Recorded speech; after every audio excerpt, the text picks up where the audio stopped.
Good morning. Today I'm going to talk to you about something that comes up quite often with my clients, and that's having to close a sale.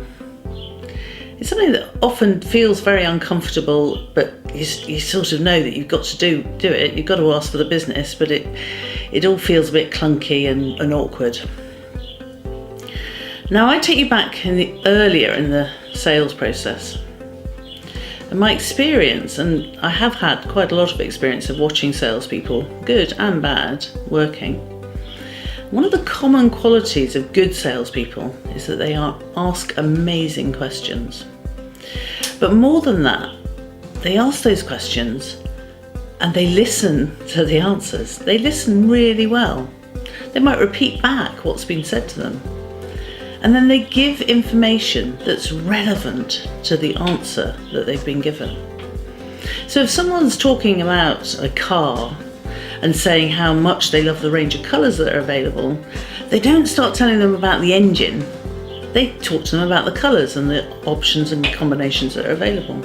Now if they're talking about the engine, obviously they'll give them information about the engine and won't labour the fact of the colour. So it's making sure that the information you're giving is relevant to the particular customer you're with. Now, if you do this really well and you keep going deeper and you make sure you check your understanding and it goes to plan, there's something really magic that is likely to happen. You might not have to close.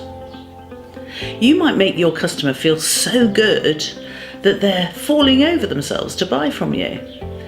It happens time and time again. The customer asks, how can I go forward? What do I do next? What's your process for me placing an order? And if that doesn't produce dividends, if somehow it's just going on and on and on and you're going around in circles, there's a really good question that you can ask to bring things to some sort of a conclusion. Say, how does that sound? It's one of those magic ingredients that good salespeople have been using for years. A very comfortable and normal thing to say, and you'll be surprised at how much insight you'll get as to where the customer is if you use that question. So my challenge to you today is to plan some questions that you're going to ask customers, that you just have some to start with, but then you really practice your listening skills and use those questions to help you better understand what your customer wants. And you'll find you never have to close again.